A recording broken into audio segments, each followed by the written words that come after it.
Oh, wait, you're still listening to me, Sarah. You got to answer that question. What is the temperature in Provo? Oh, it's 68. So 68 feels very warm. We have not been up near 70 in a very long time here in Utah. So this is fantastic, but it also scares us as it goes from really cold, lots of snow, and now we've got avalanche warnings up there all the time because the snow in the mountains are just melting away. And Margaret Ann Halleck is Jersey's in the house. Well, Margaret Ann, you're not going to be alone. In fact, Kah-Wai is coming to us from Jersey himself. So that's going to be two of you people from New Jersey on tonight's show. So welcome in, Margaret Ann. And by the way, Margaret Ann, I just barely unstuffed a very full mailbox, and inside there was your memory card with your time lapse, and I'm looking forward to working with you and editing that. That's going to be fun. So I've got your files, by the way. Kathy, hey. Kathy, you going to hang out for our live stream after this? Because we have our live Q&A for the workshop after this, so hopefully you can hang out for that as well, for our Bisti Badlands adventure. Jersey is the only place my husband regrets being a vegetarian. Teresa Rice says that whenever she goes to Jersey, I guess it's the only place her husband regrets being a vegetarian. So what's so fantastic in Jersey? That's wonderful meat, Teresa. What is he wishing that he could have? So we're about to go live here in a few minutes. I am double checking everything on my end that we are good. Looks like the chat as well. I already got the audio working with our guest. And it looks like everything when it comes to graphics and text, we are solid. And let's see, let me change this one graphic just a tad so you can see the thanks for watching a little bit more. Cool. And we'll get going. Awesome. So Justin Miller says, "Sup, Aaron? That photo comp is looking full with lots of reflections and selfies." That photo competition is looking full now. Oh, that's fantastic. I mean, I went a little long. It's already April 10th, and I let things sit for a while. And it's exciting to hear that our photo competition we do on Milky Way Wednesday is filling up.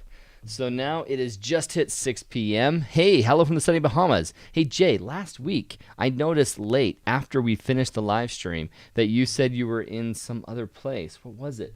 Sarasota? Were you in Florida last week, Jay, that I saw that you messaged us from? You weren't in the sunny Bahamas that time. Oh, Teresa Rice says it's all the Italian food in Jersey. Right on. So everybody, this is going to be, unless I'm surprised here. Let me double check. I'll double check and make sure that I don't have someone who has newly signed up. But for all of our Nightscaper pre-events, this should be the last one. I am checking my calendar to make sure no one else has signed up that's coming. And log in. If it's not, Kah-Wai will be our final, and we'll be getting ready for the Nightscaper conference here in, I guess it's April 10th. But I have 2 weeks of workshops, and I'm not back again until about the week of the 1st.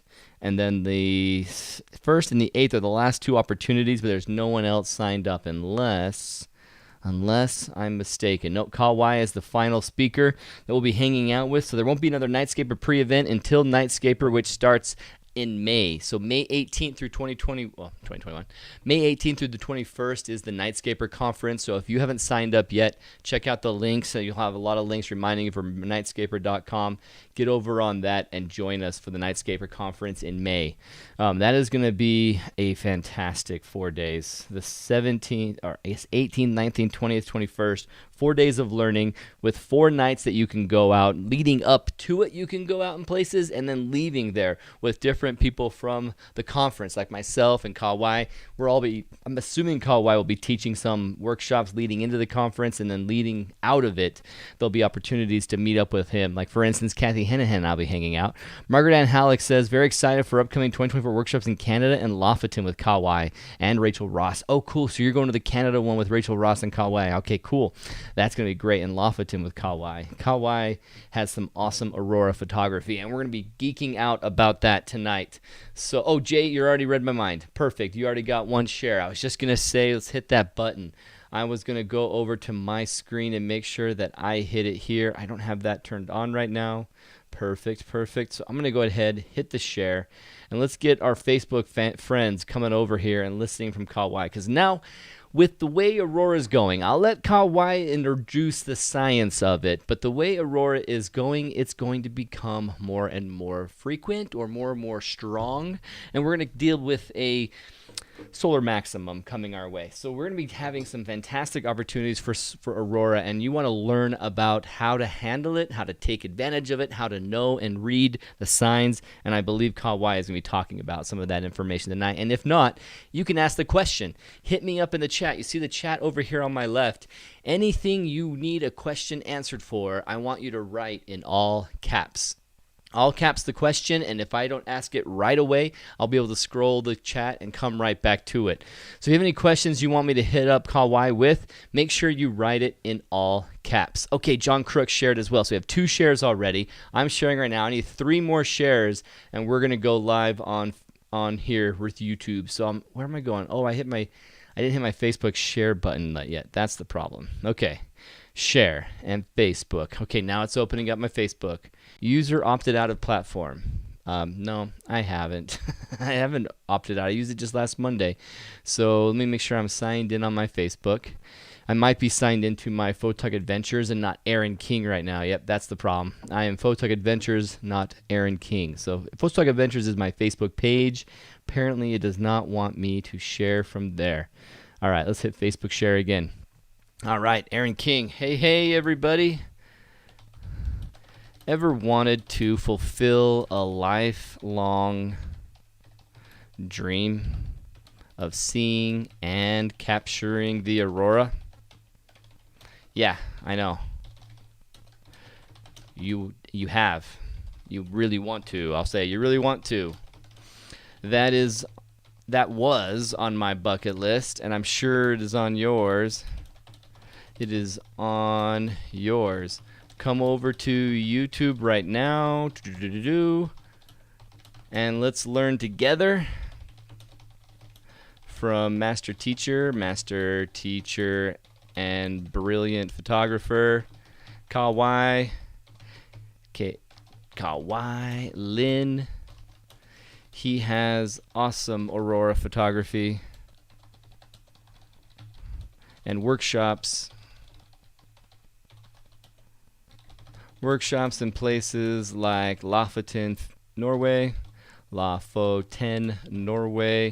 where you can see them in the most brilliant heights of the sky. Come learn now, live on YouTube. Okay, all right, I shared mine. Let's see if anyone else has shared theirs. We're looking at the chat, making sure that we have some more shares. Back to my thing. Shared from Jay Jeffries, shared from John Crooks, Kathy Henahan shared, Teresa Rice shared, Andrea Boyle shared, I've shared. That means we're on the clock. Let's get going. Let's get over here and get started with our presentation. Welcome in, everybody. I'm Aaron King with Photog Adventures, and we are doing the last of our Nightscaper pre-events. Nightscaper.com is what I'm talking about right here, and it's a photo conference where you go into Kanab, Utah, and once a year we come together with a bunch of astrophotography nerds where we teach and talk astrophotography. And we also have the opportunity to go out every night and do it. And Kanab, Utah is brilliant for getting out in this location and having a lot of opportunity for dark skies and brilliant foregrounds that capture your Milky Way. So if you haven't signed up yet, go to nightscaper.com and join us over there. But tonight we're going to learn from our last teacher before the conference starts. It's April 10th, and we won't be back at this until, well, actually won't be back at this again until next year. So Nightscaper conference is May 18th through 21st. We will be back. We'll only have some opportunities to remind you about the conference during my Milky Way Wednesdays, or whoever you follow for Milky Way photography might remind you as well. But let's learn tonight from Kah-Wai Lin, and let's talk about aurora photography. So let me go ahead and bring in our guest. I'm going to turn on the audio right now so I don't mess up on the first second here. And let's bring in our guest. Hey, welcome in, Kah-Wai. Thanks for joining us tonight. Hello, hi. Hey, so with you doing astrophotography in aurora, how many years have you been doing aurora photography? Oh, I've been doing that since in 2015. Yeah, since my very first workshop to Iceland and Lofoten. Yeah. Oh yeah, where was it? hmm Where was the location that you saw it for the first time in your life? In Iceland, in the Glacier Lagoon. Yeah. Glacier Lagoon. Yeah. Oh, hmm how But was? that wasn't a nice aurora. There's just the tiny line in the sky. But was quite Oh, excited to see it for the first time. right. I Yeah, mean, even though it was just a tiny sliver of aurora, it's yeah, exciting. Was it low yeah. on the horizon and distant up north, or was it above you? Yeah, it's near the horizons and Ah, it's not so bright. Just looks like cloud. honestly, one of the first Yeah. auroras that Uh-huh. I saw in Iceland, and it was off in the distance, and it was just like a whiter cloud with my naked eye. It didn't seem like anything Yeah. special until I took a picture with my camera, and then the color came through. With Hmm. aurora, when was your first amazing moment of aurora where you captured above your head? Oh, that was 2000, I think 2016, in the autumn, in one of my autumn tour to Stettin. And then Yeah. when I checked back the data, that was the 10th strongest aurora in 2016, which is a KP7 at the peak. Oh, And KP7. that's crazy. Like it's running all around the sky for like 6 hours, like nonstop. Yeah. Yeah. Oh Yeah. man. I've said this even just last week, but my best aurora was overhead when I was in the Hmm. Faroe Islands and it was above clouds. I had a full cloud Uh-huh. cover. So it just looked like a full moon was coming down on us and lighting up the terrain, but it was aurora actually lighting it up. And it wasn't until we took a picture that we could tell for sure it was all green, it was aurora, and it wasn't just the moon. It was really intense. And then after that, I've seen aurora in the distance in Faroe Islands. I've seen the aurora in the distance here in the United States, and I've seen aurora in the distance, in that lower third. I've never had an aurora composition that stretches up into the top third or even overhead, and I can't wait to catch that and cross that off my bucket list. So for a guy like you who goes to Iceland and Lofoten, do you have anything left on your bucket list for aurora? Is there something you would love to still see? Uh, uh, yes. Yes. What? You'll never get bored with Aurora. Yeah. Yeah. What is it that is there something that's your favorite? Like if you think about your favorite kind of aurora situation, what stands out to you? Corona. Yeah, the good Corona, not the bad Corona. Oh, so you were Yeah, actually yeah. capturing the sun shape, the sun corona coming off of it, or what do you No, mean by I the mean the corona? Corona of the Aurora when the Aurora hitting down Earth like perpendicular to the Earth, you see like the butterfly or angel Oh pattern my. in the sky. Yeah, yeah, we call it Corona. Yeah, Ah, that is something that I wasn't aware of, especially being called a corona. So I'm going yeah. to go to Kah-Wai Lin Hmm. Photography, and I'm going to go check out your website. And I want to see, do you have anything in your gallery that stands out as showing off what the corona looks like? Yeah, I do. Yeah, give me a second to Cool, yeah, you bet. to pick it up. Yeah. So while he's looking as well, everybody, go to kahwailin.com. If you want to join Kah-Wai for a workshop, you can check this out over here. I'm going to go and save this in the chat. Kah-Wai-Lin.com, sharing that link so people can jump over and see his gallery of images, his awesome work. And like Margaret Ann said earlier, you can go to Kah-Wai Lin's workshop with Rachel Jones Ross in Canada, where Rachel Jones Ross and William Yu will be teaching you on that workshop, as well as Kah-Wai with Rachel Jones on a January one. If that's not sold out already, it probably is. It's going to be an awesome one. So when I'm looking through your gallery, I go into your amazing aurora shots, and there's just so many brilliant foregrounds to go with your aurora. Like, this isn't one example of a foreground really standing out, but the aurora on top of your head is so brilliant. So as I'm looking through your images, you can't see these, Kah-Wai, and know which one I'm looking at right now. But I'm loving your focus and your attention to detail on your foreground subjects while also featuring the neat aurora in the distance. It's so fantastic. Yeah, if you look at the second one, the second photo, with the purple things, The one it that looks has like the a purple on butterfly. top of our head, Yeah, yeah, that's we call it Corona. Yeah, that's called the corona. So the butterfly is yeah, the purple ends up being what, like a shape of a butterfly's wings, or how yeah. come butterfly? When the solar wind hit the Earth like perpendicular to the surface of Earth, so you will see the straight line across your head, and then Okay. the next second it bursts out like the angels or butterfly, whatever we call it. Yeah, we call that Whoa. Corona. Wow. Yeah. That's a part of the aurora that I had not been aware of until now. And I'm looking at it and thinking, is this hmm just something you got to be lucky happens while you're already capturing, or can you see the conditions and plan for it and do a time lapse? That is hard to predict. It's not as frequent as those aurora. So yeah, you have to be lucky to see that. Yeah, I bet. Yeah. I just got Linda Krugman saying that she's joining you, hmm Kah-Wai, out in Mongolia this August, and seeing those Yeah. Mongolian what's the word for 'em when they are holding the bird? They're controlling the bird. There's a Oh, term. the eagle hunter. Eagle hunters. Oh, okay. Yeah. Those are awesome. That's an awesome picture. For her Mongolia visit in August, do you capture anything with the eagle hunters, or is that just sometimes?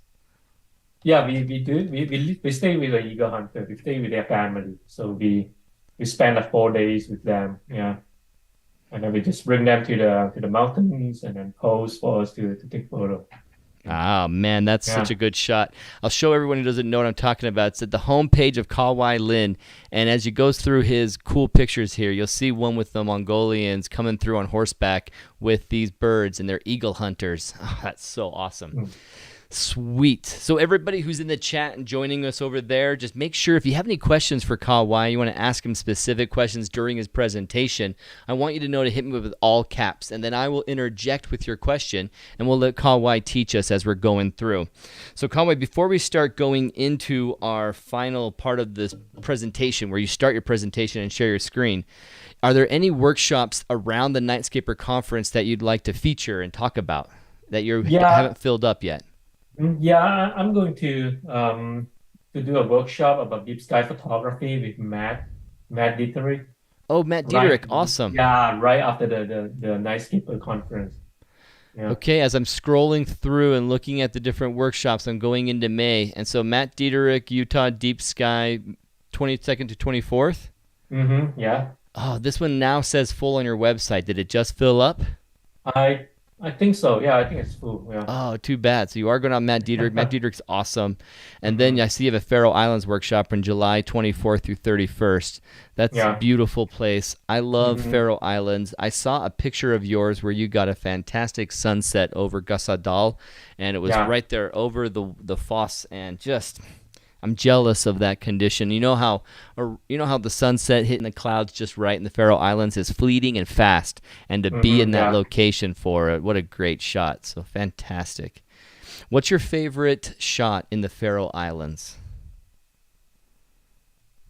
You want to That's pick one? I know. You're right. Okay, give me like Yeah. top 5, no real concern about priority of which order they're in. Just top 5 images that stand out quickly from Faroe Islands. Yeah, the reason I'm going there in the summer because of the puffin. I love puffin. Yeah, Yes. yeah, they're too cute. You can't hate them. So I'm showing right now everyone your Gassadal sunset. This is one of those Yeah. moments that happens in the Faroe Islands where the color is coming into the cloud and rain, and that rain kind of comes into the area that you're capturing and just brings the color with you. And I absolutely adore this shot. Have had a couple moments like this in the Faroe Islands where the color is painted into the rainfall, and it's fantastic. And then, as he mentioned, the puffins. The puffins are brilliant. Oh, and you got a good puffin full fish. Now, Kathy and I were capturing puffins on Meechness and capturing puffins from Joke, looking off in the distance, as well as got lucky with about 6 of them in front of us. And Kathy and myself and we were all right on top of them where they're just there at the waterfall. And where do you go? I mean, Meechness is the obvious one, but Yeah, have you Mykonos, yeah. captured it anywhere else outside of Meechness? The puffins? You got to this. Now, most of what you saw on my website from Mykonos. Yeah, Yeah, there's just so yeah, many. there's so many of them. That Yeah, last July we had crazy weather, and the boat yeah. between Savoyard to Meechness was canceled every day but one. And Yeah. there was no boat to come back. So it's like, okay, we hmm could go out, but we'd have to be staying there. And it didn't work out. So we weren't able to see it. But Puffins, Faroe Islands, you and we have a shared interest there, and I can't wait to see the images that Kathy and I are still editing from our trip back then. All right, cool. So then everyone's aware of the questions that you might ask. I think we're ready to start learning about aurora. And as we're going through this presentation, I'm going to go ahead. Let me jump over to my side. And Kah-Wai, go ahead and share your screen. And I'm not showing you right now, so you can get yourself set up for the first page of your presentation. And let me make sure that everyone can see you nice and big. So everyone, hit me up with the questions as you have them, and I'll be moving Kah-Wai's face around on his presentation so I don't cover good images. So you'll have to bear with me on that as you see me moving things around. But we're just going to show his screen and show off everything here. Oh, I do need to move you down just a little bit. So you're good where you are. On my end, I'm cropping off a little bit of your presentation. So I'm going to go ahead and fix that here and call it right there. I think that's good. And move this block down. So again, everybody, all caps questions when you have questions for Kah-Wai, and we'll get into this. Are you ready to go forward, Kah-Wai? Yes, sir. All right, sweet. I'm bringing you in, and everyone's going to see you now. All right, cool. Okay. Yeah. All right, welcome. This is your time, and any questions that come up, I will interrupt. Okay. Thank you, Aaron. Yeah, Yeah. you bet. Aurora borealis or northern light has been my favorite subject to photograph as I told Aaron just now since the beginning of my photography career back in 2015.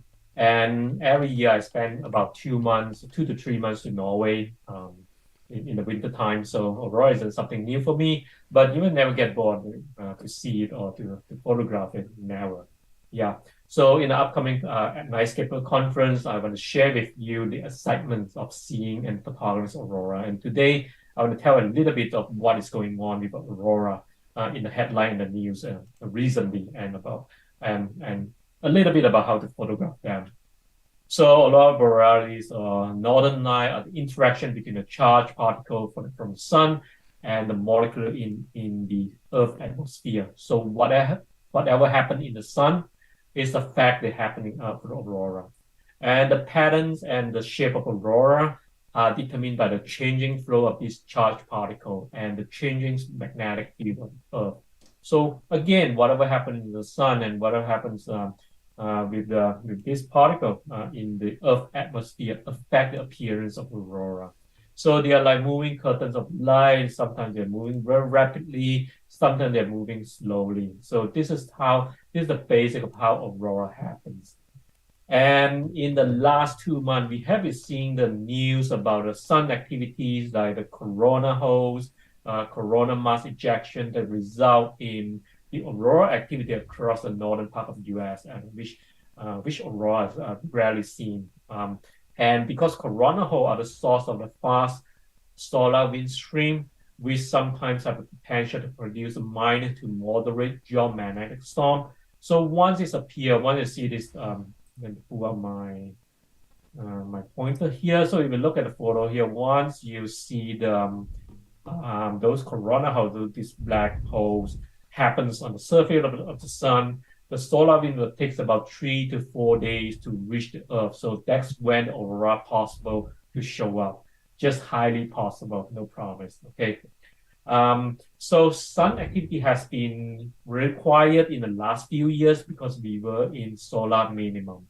And we are now entering solar cycle 25, so which is the 25th cycle of the sun since the record keeping began in 1755. So over the years of observing the sun, we learned that the suns go through the warm and the cooling cycle of about 11 years. So which also affect the weather here on Earth. So the solar cycle 25, which we are now in the solar cycle 25, is predicted to continue until 2030, with the peak sunspot activity expected in 2025, which is right here at peaks.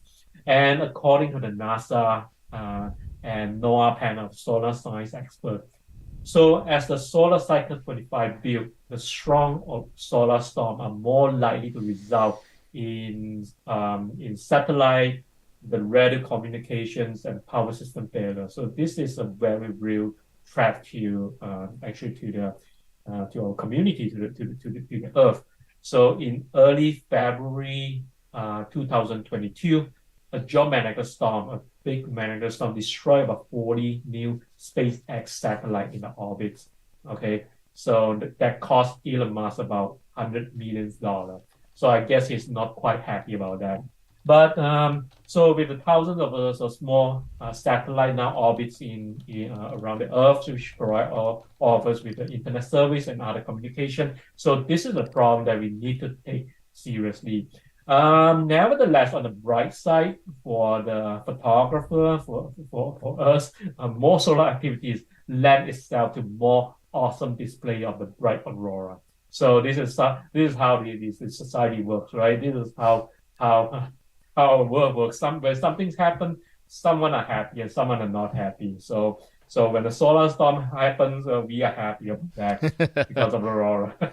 Yeah, With the little quick question for you, Kah-Wai. yeah. With the 11-year cycle that the Earth goes through, the peak Hmm. doesn't end up going through all those 11 years. It actually peaks by the 25th, Yeah. 2025, and it's going to start Hmm. going back down, leading into the end of the peak.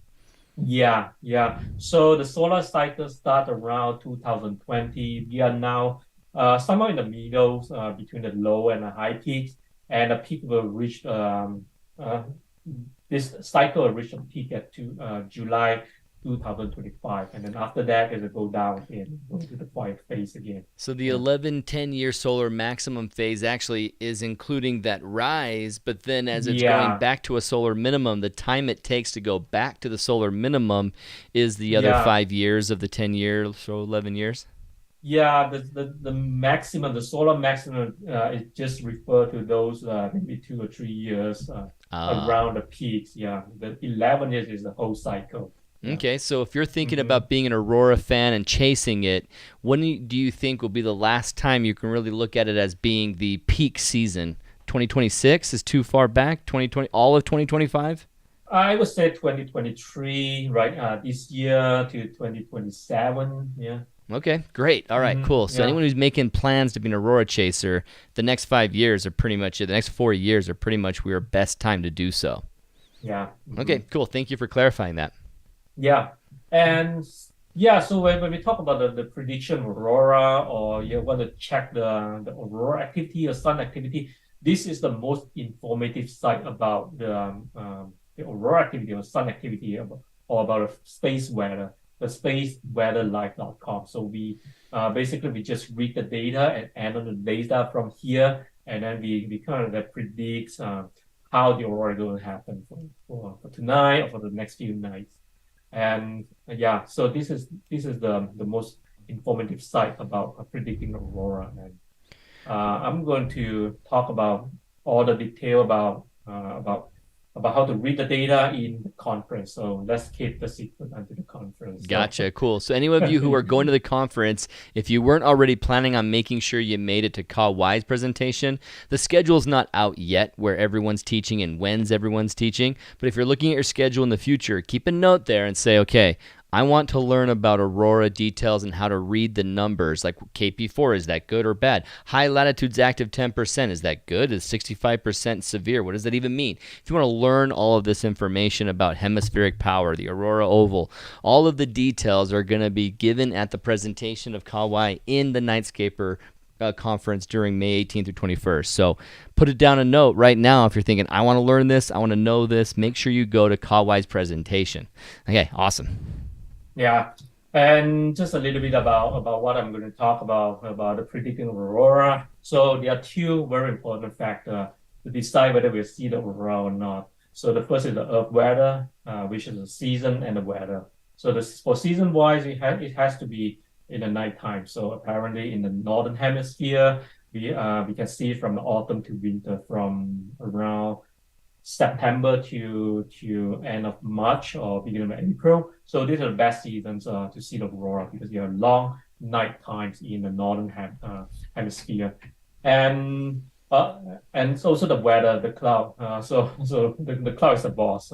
So we always make a joke that when even you have the KP7 aurora, but the cloud we have the KP 58 cloud, so we are not going to see the aurora with all the cloud up there. Yeah. So Yeah, so when we talk about the space weather, which most of the information you can get it from this spaceweatherlife.com. So there are too many information to look at in this website, but a few of them, the most important to predict the aurora for prediction of aurora. The KP index is what we all know, we all heard about, and we also want to know how to read the aurora, how it's affect the appearance of aurora, how it's affect the direction of aurora over the night, and the IMF interplanetary magnetic field or the BZ value. So this also affect the appearance of aurora. Even if you have KP7 or KP8, if the IMF, if the magnetic field is not right, so you're not going to see aurora. And the speed of the solar winds affect how far is the movement of aurora. Why the aurora is moving fast sometimes, why the aurora is moving slowly sometimes. This is mostly affect the speed of solar wind, how fast is the solar wind hit the atmosphere. And also the density of the solar winds, how it affects the aurora. So the density is like the fuel for the aurora. So the higher the density, the stronger the aurora it is. So these are all the important factors to predict the appearance of aurora or to predict how the aurora is going to look like tonight. Okay, so yeah, as I mentioned just now, one true fact about aurora is that even you have a KP7 or KP9 aurora dancing in the sky, there could be a KP58 clouds dancing above you. So sorry, all you have to do is to pray for the clear sky. Nothing else you can do. Yeah, yeah. The worst thing is that in I think in February, yeah, in February this year during our workshop in Lofoten, there are a few really bad days. We have a lot of rains and storm in that 2 weeks in Lofoten this February. So we saw the news, we saw the website. There's a KP6, KP7 aurora happening right now, but it's like raining outside, so there's nothing else you can do. Okay. Ugh, Yeah. ugh. To be in Yeah. Lofoten and have a situation like that where you get skunked is so devastating. That's Yeah. sad. Yeah, I remember one night we had a KP7, I think the KP7 at the peak. And then the next day we saw everyone is posting aurora photo from even from people from UK, different from where from Poland. Yeah, Dang. What's the yeah, everyone saw the furthest? aurora. Yeah, and then except those guys who are in the Iceland and Norway.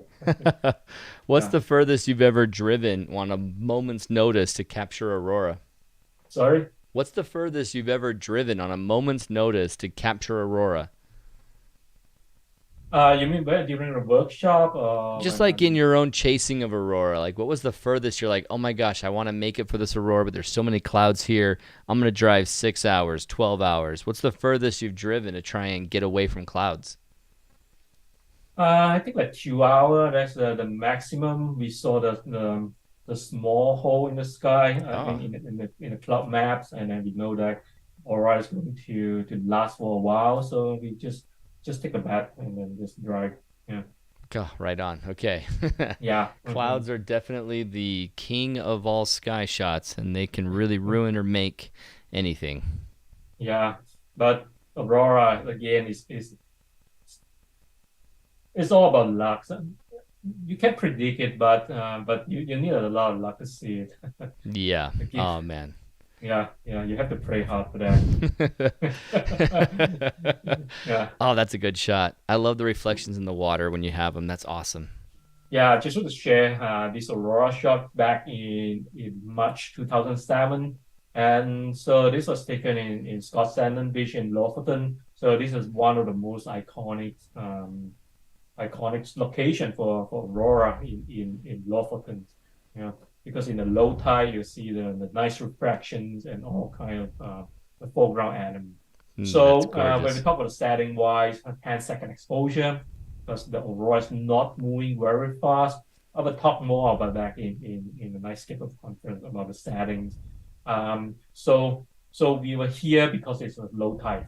So for those of you who has been here in the Scott Sandon Beach in Lofoten, you know that during a high tide, everything is underwater. All the foreground, the beach, the sand, the rocks, they're all underwater. But when it's a low tide, the foreground opportunities, the rock, the pattern of sand, the reflections uh, of on the west end, they all appear on the beach. So if you are here in the low tide at night when aurora is happening, bingo, you're in the best place in the world. Yeah. So one interesting things about this image is that I didn't use a tripod. Really? You This is a shot handheld without a that? tripod, and not a handheld. Yeah. So one of my clients broke the tripod. Oh One of no. the legs broken.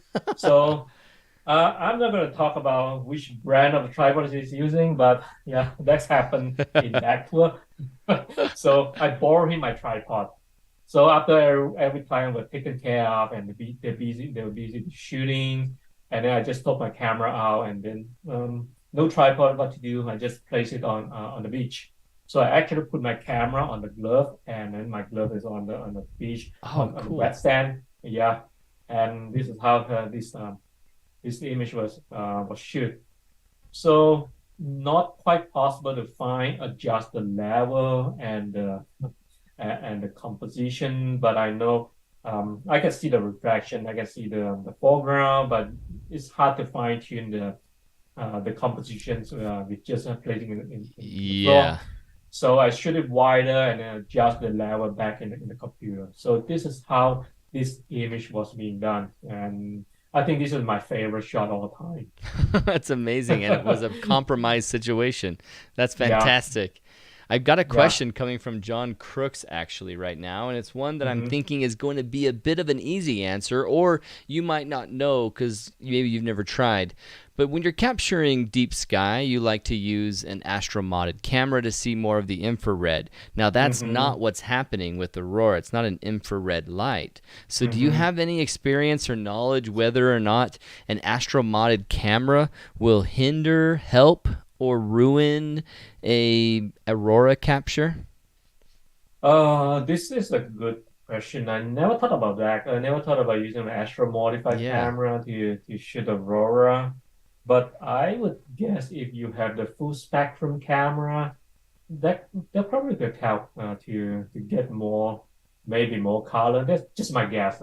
Yeah, I'm curious Yeah, myself. Because I know, yeah. John, that if you're out there already capturing some wide field photography with your astro modified camera, and then this color of the aurora happens in the sky, you'll see it. It's not like it's going to go Mhm, through it or not see it. It's not like a polarity filter where it's going to make it not visible.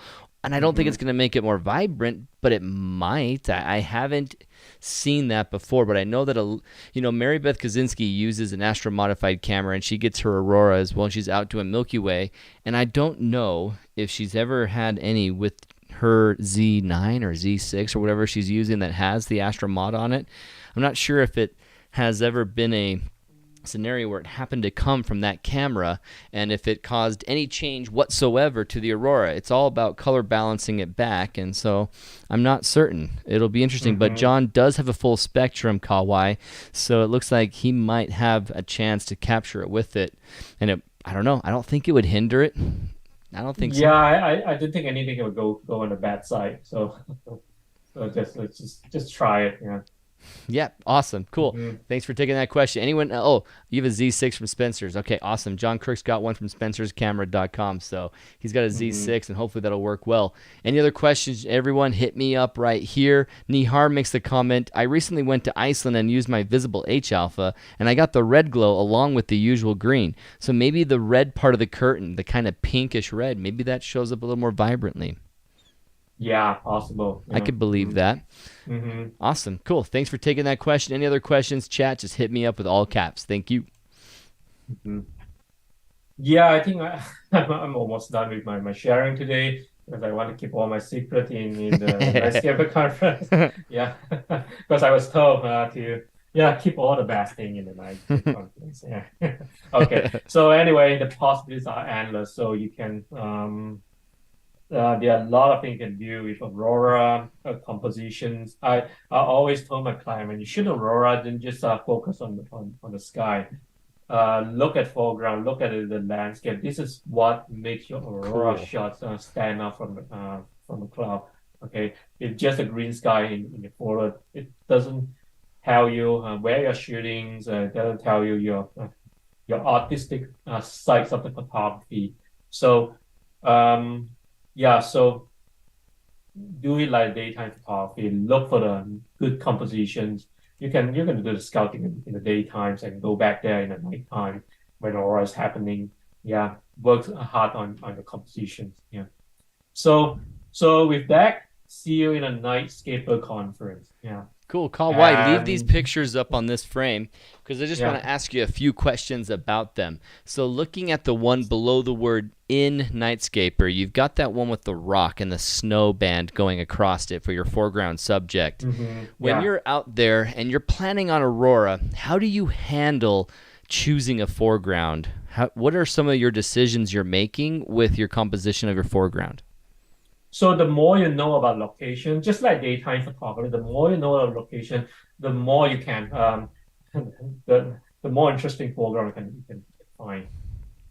Um, When you're trying to balance your composition, do you have any mhm. rules of thumb that you teach your students about how much to show of the sky and how much not, or how you decide on whether a subject needs to give way to the aurora, or what do you do? It's really depends on the aurora. Again, just like daytime photography, and you have some crazy cloud appear in the sky, then you want to put more sky in the foreground. But when the aurora is not quite so, then you may want to focus more on your landscapes and maybe one third on the sky and two third on the landscape. Yeah, it really depends on the situation. Okay. What are Mhm. like I know you're keeping your secrets for aurora studies, but would you be willing to share one of your secrets of what you teach a beginner aurora photographer? If you talk about the technique, check your focus, okay? Hmm. I have client that yeah, we check the focus in his first or second shot and everything looks good. For the first shot, the setting is fine. He can handle the setting.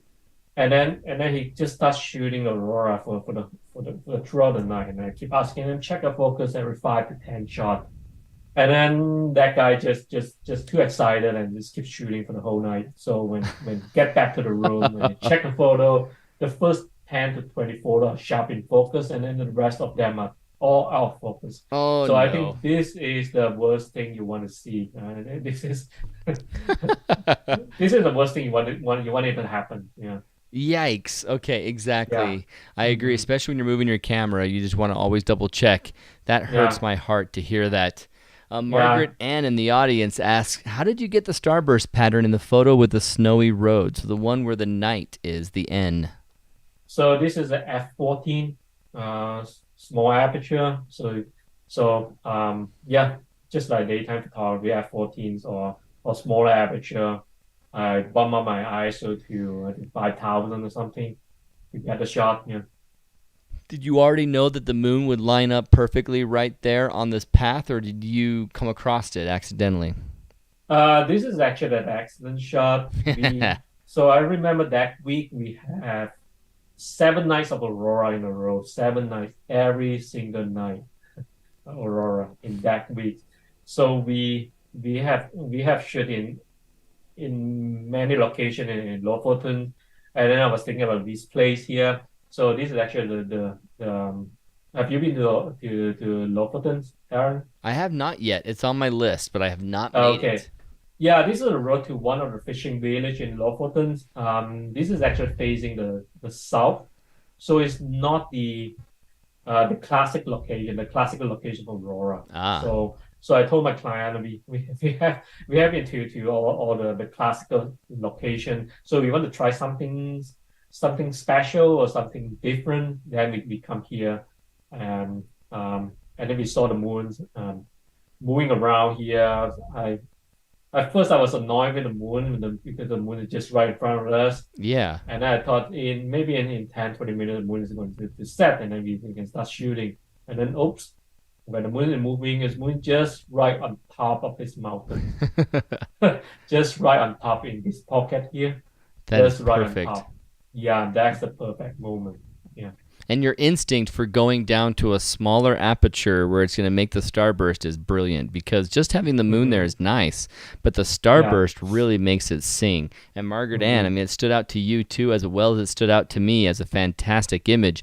You've got these trees in the foreground with no leaves that are just distracting lines. They're not really interesting. They're not enough by themselves. Mm-hmm. And you have auroras happening in the sky, but the moon, while it's lighting up the terrain, it's washing out some of the aurora detail. And so it's like, there's a big trade-off happening here. And then it's like that twist of the aperture, bringing it down to f14 did the trick. It's Mm-hmm. brilliant. It's fantastic.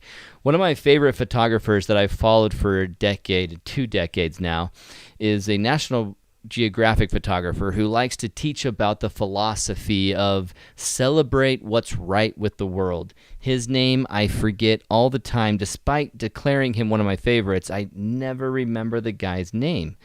And this guy, he talks about going into this field of dandelions. He saw it when he was hiking somewhere else. He's like, I'm going to bring my camera back. And all these yellow dandelions are everywhere, everywhere, everywhere. And he was so excited to get just this contrasted yellow with the terrain. And he gets up there, he's in the field, and he realizes that he's a week too late, and all the dandelions are puffballs. There's puffballs everywhere. They're all blown up in white. And he's like, this isn't what I wanted. But he tries to take some pictures, and he's taking pictures here and there, and he's kind of getting into it. He's liking it. He's taking pictures of the dandelions now that are all puffballs, and he's blowing some puffball seeds in the air, trying different versions, different sunlight.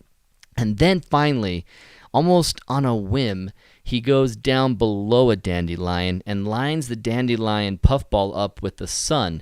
And so the big almost corona of the dandelion is right there in front of the sun, being backlit by the sun, and it's now a brilliant image.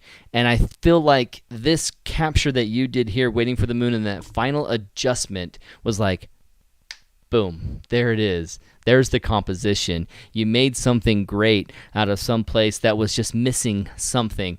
And it's really hard as a photographer to teach others how to get that something, because you don't know what the something is at times. I don't know how much you remember, Kah-Wai, what you were doing that night, but is there any advice that you have for a photographer who's trying to find that other special something to polish off a composition? Do you have any advice on how to either trigger the inspiration or how to think about it to get that inspiration for what that final element is? I mean, how did you come up with the idea that you wanted a starburst? What triggered that in your brain?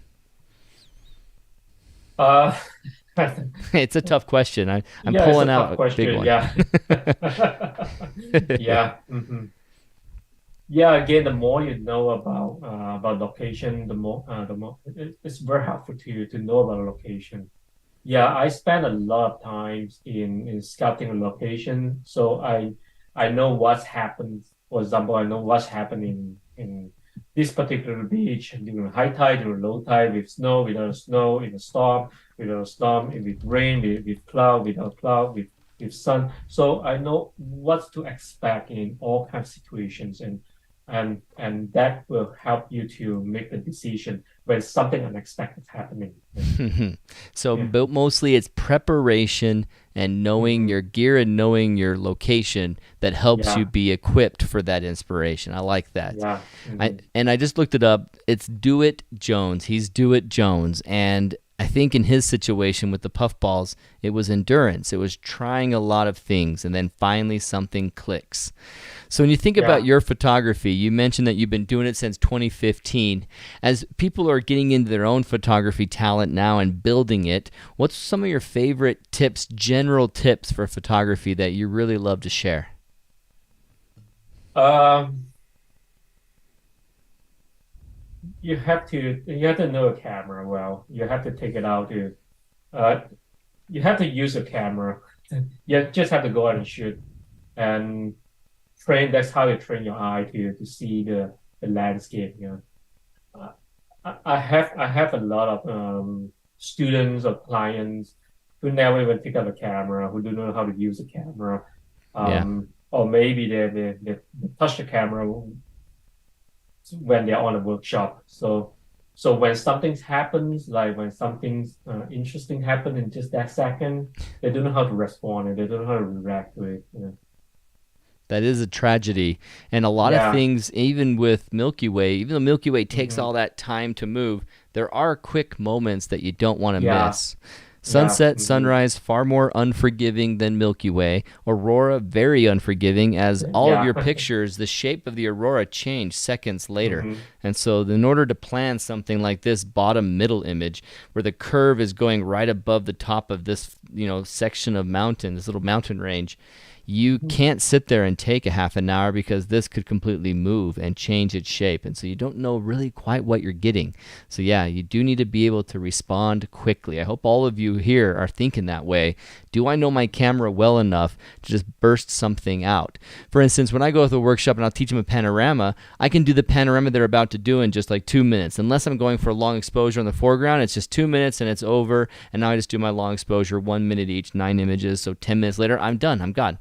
15 minutes I could be in and out of a location. But when you got cameras that you're getting used to and challenges and frustrations, that really delays you, and it can cause you not only to miss it, but to get out of the mindset, because the frustration creeps in, gets out of the mindset of your creativity and having a blast doing what you're doing. Kah-Wai, you obviously love getting out there to all these locations in the world. When you think about the places you've been and the photography that you've done, would you have a top 3 location on the earth that would help us build our bucket list? Where are the top 3 places that you've been for photography that you just adore? Oh man, just three. Can you ask that top 10? Hey, start listing 10. We don't mind. Our bucket list needs Um, to grow. yeah, I would say Lofoten is my top one, number one location. Yeah, even though many people are visiting Lofoten every year, Yeah, it's busy, but it's awesome. yeah, it's a busy place, but still there are a lot of creative opportunities. Yeah. I So a mean, lot of things haven't been done yet. Yeah. in your gallery, you have many images of Lofoten for landscape only. It's not just about Aurora. It's a gorgeous looking little village. Hmm. Hmm. So what's your Yeah. number 2? Number two. Um, I would say Mongolia. Yeah. If you didn't talk about, you didn't exclude the culture of photography, I would say Mongolia. Yeah. Wow, that's hard to put on the list first thing. You think go to Ulaanbaatar, Mongolia. I mean, that is a fantastic foreign, very just off the beaten path location to go. When you go to Yeah. Mongolia, what kind of photography should you focus on? So I went to two part of Mongolia, the Gobi Deserts, which is Gobi. mostly for landscape, and the Western Mongolia. So where we shoot the eagle hunter, Ah, the Kazakh people. So Mongolia has a lot of very unique culture, especially the eagle hunter. Um, when you talk about the Mongolia, it's really in the middle of nowhere. I mean it seriously, it's in the middle of the nowhere. So when you're in Ulaanbaatar, you're just like in a New York City, the big cities, traffic jam, um, days and night. But once you leave Ulaanbaatar, it's nothing there. It's like middle wow. of nowhere. Whoa, Yeah, what a feeling. I don't think I've ever had that feeling. I've been only in yeah, very populated places. Even yeah. Faroe Islands is not a you're out in the middle of nowhere feeling. I'm more in the middle of nowhere in the Mhm. desert than I am in Faroe Islands. Fantastic. So, Uh, everybody, before I ask him for his third location, this is your mhm. last chance to ask any questions tonight. It's already down to the last 8 minutes of the presentation. So, if you have any Aurora questions you want to wheedle out of Kah-Wai, or if you're ready and getting prepped to ask these questions when you come to the Nightscaper conference here in May, you can ask those questions then. So, Kah-Wai, your third location in the world that you recommend everyone go. Oh, I have many of them in my mind. I'm thinking what to tell you. Yeah, it's a tough one to Um, choose. yeah, let's pick one from US, like Utah. Oh, thank you. Somewhere Yes. near, yeah, somewhere near Canada. Yeah. Hanksville. You love being around Hanksville. I saw that you had a picture from there Yeah. from one of the spires. What do you like most around Hanksville? Did you go up to the overlook like Factory Butte, Goblin Valley? What do you love? Drone photography, drone. Ah, the Yeah. Badlands. Because you know in US you can't fly the drone almost everywhere. But Hanksville is a BRM land, so you're allowed to fly the drone. Yeah. So Yes. I love it. Yeah. Mm. Whenever I go out because the weather is good and I go on a moment's notice, I drive to the Hanksville area. It's only 2.5 hours, 3 hours from where I live. It's really easy to finish a night and still drive home and sleep in my own bed. It's so Mm-hmm. close, and it's just fantastic. So I highly recommend it to everyone. Fantastic. So your last questions, you have a chance right now to ask those questions. Otherwise, we'll be closing up the show tonight. As I'm looking at all these images, one that stands out to me that I'm going to ask a little post-processing questions. I'm looking at this one in the middle where you had such a vibrant aurora going off in the top that put a lot of green in the rocks and the water down below. And it looks Mm-hmm. like I believe you've captured this with two different settings, one for the sky and Yeah. one for the foreground. Can you describe the capture and creation of this image while the last questions get written up if there are any? Yep. So this is the KP7 that I mentioned to you just now in 2016. So this is actually the 10th strongest aurora in 2016. So yeah, this is a composed of two shots, one to the sky and one to the ground. This is a moonless night. So Ah, it's very dark, and it's autumn, so there's no snow. So everything is really dark in the ground. So I take one shot to the sky. I think it's like 5 to 10 seconds to the sky. okay. And then another shot with a smaller aperture, like f7 and f8, and then I do like I think 3 or 4 minute exposure. Yeah. And I also add one shot when you see the yellow here, the bright yellow, the foliage here.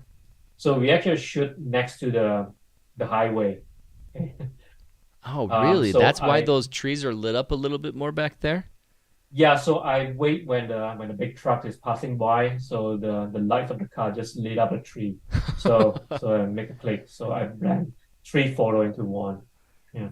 Oh, that's awesome. I thought they were just really yellowish leaves, and it was just a great kind of contrast between the different tree leaf color that was in the Mm. area. But yeah, it really does pop off. I'm loving that. Yeah. And the funny thing is that if I shoot it wider, there's a sign right here, the toilet sign. The toilet sign's right there, of Yep. course. Sometimes your Yeah. composition tells you where to crop the image, and you don't have a Yeah. choice. Yeah. I love this image. Are you standing on rocks or in the water? Yeah, in the water. Yeah. In the water. Man, how Hmm. cold was it? It's a pretty warm looking time of the year. It's not that bad, I bet. It's autumn, but it's still it's cold. But we have the overshoe, we have the boot, the rubber boot. Oh, good. So you're sitting there in a Yeah. nice NRS boundary sock, probably, and comfortable. Yeah. Ah, Yeah. that's a cool way to do that. To get ready Hmm. for that. You wouldn't think that you'd have to bring it. So Nihar says, all places seem super cold. What are your cold gear? What kind of cold gear do you use, Kah-Wai? Um, you mean the camera gear or the photo gear or the clothing? Ah, I like to wear snow pants, and I'm usually in several layers, Yeah. and I'm just fully covered in. Columbia is great. I mean, many Yeah. different brands are going to be great. Just get prepared with the proper rated gear. As I went with my coldest gear up to the Upper Peninsula and then Lake Superior, Hmm. and on the North Shore, experienced 2-degree temperatures and found out just how not warm my gloves are. Yeah. Really fast, Yeah. you're reminded. If you talk about the clothes, the jackets, Lofoten is not that cold, if you compare to the Really, northern parts of US. Yeah. you would Yeah, expect Lofoten. it to be really warm, really cold. Yeah, because we are next to the Gulf Stream, so that Ah, keeps Lofoten quite warm. So it's about the average of like -5 to 5 degrees Celsius. So it's not that cold. Sometimes New York City can be colder than Lofoten. gotcha. But when you stand outside for a long hour, like 4 or 5 hours shooting, you have to be ready for that. Yeah. Right on. Okay, So take it seriously. Yeah. last question comes from Ron, and he's asking, what are your favorite Aurora locations outside of Lofoten? Um. I only shoot Aurora in Lofoten, Iceland, and Sweden. I would say Iceland. Yeah. Iceland. Is there a Yeah. location in Iceland? You said your first one was at the glacier over there Yeah, I by never the. show that photo Never show that photo. because it's just tiny thin line across the sky. Is Yeah. there a location people should put on their list when they go to Iceland to see the aurora? yeah, there are plenty of locations on ice in the sea to shoot aurora. Like the Kikofel, that's the Oh, most classical right, location. The Kukifeta. black, yeah, the Black Church, the Glacier Lagoon. Those are like the classical location. And the Glacier Lagoon is Yeah, nice because you get that reflection in the still water, so that's yeah. brilliant. Especially there are a lot of icebergs in the lagoon. Huh, fantastic. Awesome. Yeah. Go ahead and turn off your share real quick while we say goodbye to everyone on the end of the show. Thank you so much for hanging out with us tonight. Thank you for being here. Kah-Wai, we really appreciate you hanging out. And you know that everyone who's going to Nightscaper, they're thinking, okay, I'm definitely going to be in Kah-Wai's presentation so I can get the real secrets and the real answers of how to hunt for my aurora. Right before we go, I just want to remind everyone if there's anything that you'd like to tell them about that's open right now on your workshop list that they should go look for and join you. If they want to learn from you, Kah-Wai, is there anything that stands out in your workshops that you need to fill up still? Yeah, most of my workshop this year are full, so we have a few spots left for the Pharaoh workshop in July, and then maybe I think two or three spot, maybe two spots left for the Dolomites Autumn workshop, and I think that's all for this year. Sweet. And yeah, we start accepting the registration for the Aurora workshop next year, for the Norfolk workshop next year, and most of them are full, so Sweet. quick. Yeah, Awesome. Well, I yeah, can definitely recommend the July Faroe Islands. I went there last year. Other than the crazy time frame of sunrise and sunset, other than staying up pretty much all night long if you want to capture yeah. those, you are going to love being there in July, and the puffins are so worth it. Absolutely. I'm going to be there in July myself just before you get there. I leave the 24th, and I think that's when you begin is the 24th. Hmm. So I'll be leaving the Faroe Islands to you, Kah-Wai, after I leave on the flight. So I might even see you in the airport that day. So thank you Yeah. so much for hanging with us tonight. Looking forward to seeing you in the Nightscaper conference. Thank you, everybody. Margaret Ann says thank you so much. Jay Jeffrey says thanks.